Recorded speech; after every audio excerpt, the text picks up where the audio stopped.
Before I get to the game I'll be talking about today, I want to give a brief overview of my plans for this series. I found myself both writing and recording the phrase, "I don't have time to talk about this video," or, "For brevity I'll skip that." This series is essentially the nuances that I don't go over in my more general guide videos. This is also an opportunity for me to make more long-form gameplay available, since most of what you will find on YouTube is edited. Of course, there is nothing wrong with edited videos with curated clips, but these types of videos often leave out little details that might seem obvious to the creator, but not to the viewer. I plan on going over my thought process, what I'm doing, and also pointing out my mistakes. With that being said, this formula is certainly open to change, so if you have an idea for how I can make these videos better, or if you don't want to see this type of content at all, please let me know in the comments. I end up joining halfway through this Frontier game. I really want to get my sticky traps all placed down before 10 seconds so that the traps deal the maximum damage, so I'm hurrying up on the rollout. This would have been not a big deal if I didn't screw up that first pogo, but oh well. If you didn't know before, you can hide stickies here. Since there's so little time left before the round starts and I wanted to go get health, I didn't put much thought into those last 3 stickies. Sometimes, for Frontier first, I like to hold in the flank house area on the left. Controlling both the left and the right side of this forward hold is important on this map. If your team doesn't control the right area, the stairs that lead to red spawn is left open, allowing flankers to kill your telly and possibly spawn camp you, as well as opening up opportunities for blue team to pinch you. I do not know what that scout was doing, by the way. If you leave the left area open, your team can get pinched as well, and you allow blue team snipers to get an angle on your hold. Clearly, some of my teammates are not holding either side since many of them are dying to sniper. The lane the cart runs down is a giant sightline that blue snipers can see from their spawn. Like I said, red team has to hold both sides of the point, assuming blue is playing somewhat optimally. This means that red's defense is split up, and blue team has the cart and spawn nearby, giving blue team a pretty significant advantage on this point. Blue is starting to get a lot of time on the cart, and a lot of my teammates are dead. The situation is further worsened by all the sticky spam that I just missed. I see that blue sniper starting to post up on the flank, and I know that if he's allowed to sit over there that our hold is going to be broken, so I bomb to try and kill him. I think this bomb is my first major mistake this game. Frontier first is kind of weird since it usually ends up being 2 different holds for red team.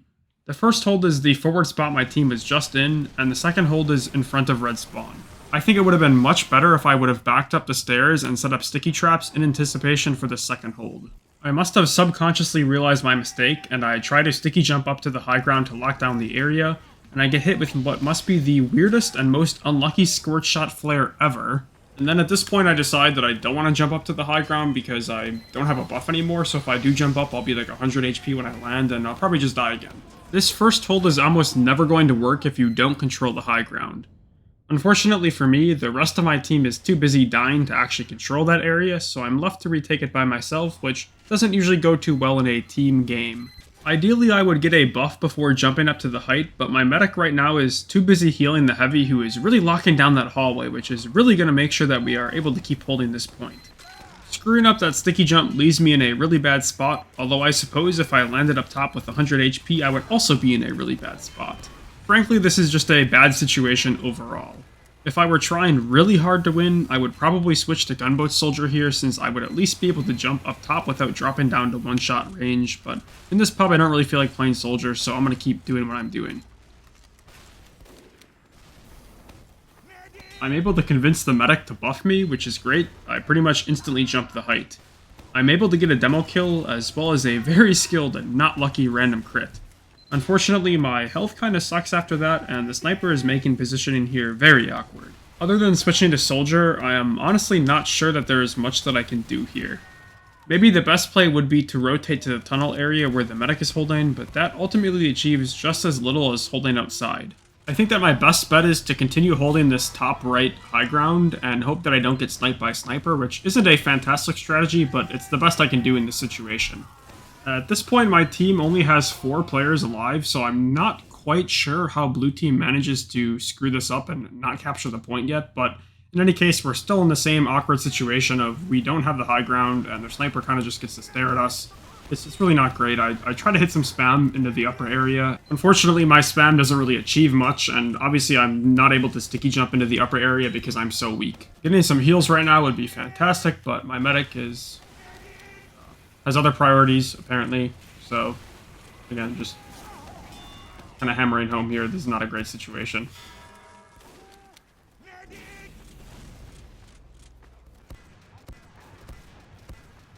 Now I'm buffed, so I'm able to get more aggressive and put some more aggressive spam into this upper area, and I'm able to kill the sniper, which is fantastic. Unfortunately, I don't really have time to reset and reload all my projectiles here, so this next team fight that's about to happen, I'm not really able to achieve anything at all.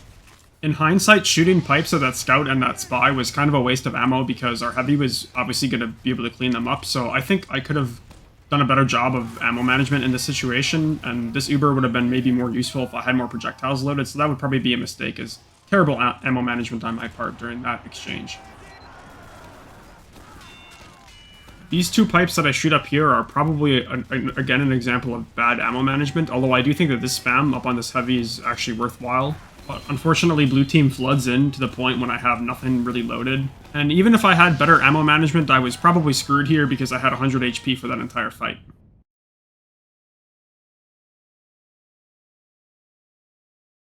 A common mistake would be to walk out of spawn here, but my team only has 2 players who are alive, and blue team is obviously about to cap, so it's much better to wait and spawn for the back spawn and be alive to fight this next point than it is for me to walk out of spawn and die there.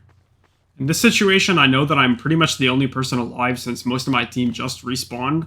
Ideally, I would be getting aggressive and taking more space than this, but the rest of my team isn't going to be with me. They're all still rolling out, so I'm content with just trapping off this flank room and killing anything that tries to commit and take more space.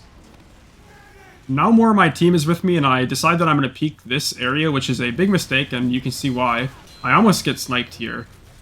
It is much better for Frontier 2nd to hold the left area, which I would probably consider to be the flank, because the right side is a giant sniper sightline. Blue team is going to want to take control of this left area of the map, because if they go up the right side, they're in a sniper sightline the whole time, as well as on extreme low ground.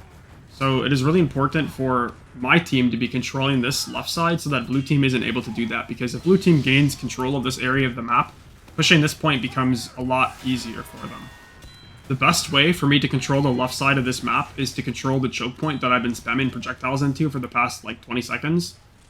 That is the narrowest choke point into this area, and I'm not really peeking anything, I'm not peeking any terrible sniper sightlines while I'm doing it, so this is by far the best place for me to hold.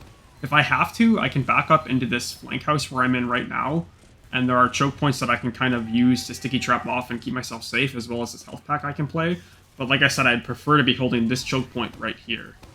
If red team isn't able to push through this choke point, they're forced to either wait for an Uber charge or go to the right side, which I'm easily able to rotate and spam, kind of like what I'm doing right now.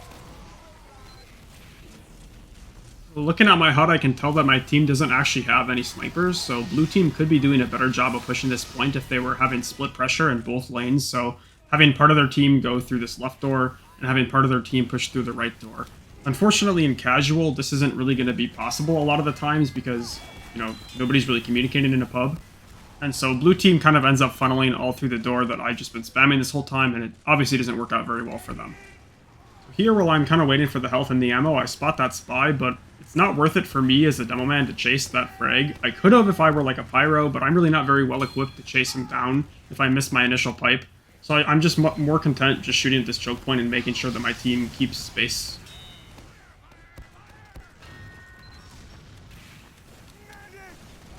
I notice that I'm running quite a bit low on ammo, so I back up for ammunition. I see a pack over there, I try to launch it to myself, but my spy takes it, so I back up more for some ammo. There's a pack over here, and this pack actually puts me in the perfect position, even though I don't realize it right now, to actually crossfire this choke point with that soldier, which was really nice. I never really have used that position before as a demo, but I think I'm going to start using that spot more in this map because I'm not in any sightlines, and it gives me high ground over that choke point, so it really is quite a good spot. Especially if my team is playing where I kind of am right now, it makes it pushing it even harder for the blue team. You can see that I'm spamming pipes, and I see this engineer start to walk at me, and I pull out my sticky bombs and place a sticky bomb in between me because my team is with me there, and I would have been fine either way because of that sentry gun, but there is a possibility that he walks at me there and just kills me with his shotgun, so I wanted to use my sticky bombs to prevent him from just getting to hold W at me. Blue team uses their Uber. Their soldiers entirely focused on our sentry gun, so I shoot at the players behind the Uber who aren't Ubered. If your team is taking an Uber to take space like blue team was doing there, you really don't want to be with the people who are Ubered, because you're just making your medic flash, especially in the case of that heavy, where that heavy wasn't achieving anything by being there. He was basically either forcing his medic to flash him or making his health worse by being with the Uber. You should let your Uber finish, or at least about to be finished, before you actually commit into the point there. So that was a mistake from that heavy that I figured was worth pointing out. I've started to go on a little bit of a kill streak here, which is definitely a change from the first point hold, but I really think this has everything to do with positioning. Obviously, I'm playing against the same team that I was playing against before, but now my team is actually set up. We actually are in good positioning, and we're just playing a lot better, and as a result, I'm easily able to go on a somewhat high kill streak here.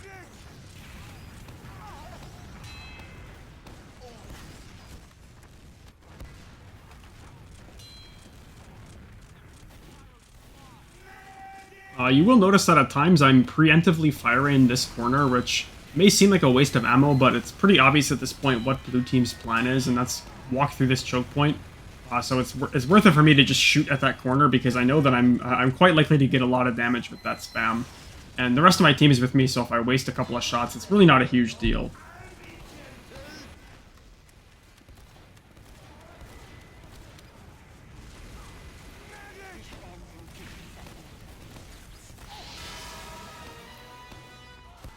I notice that somebody's on the cart, so I rotate over to spam at them because they're on the low ground and my team is on the high ground with me and I'm fully buffed, so there's really no risk there. The only thing that could have killed me there would have been if there was a sniper at the very far back. You can see I'm peeking pretty aggressively. I'm getting a little overzealous, and again, if there were a good sniper in that corner right there, I could have died to him when I was peeking that, so I could be a little bit more conservative, but you know, at this point I'm pretty confident we're doing pretty well, and it obviously didn't end up being a big deal at all. There was no snipers, so, but just pointing that out.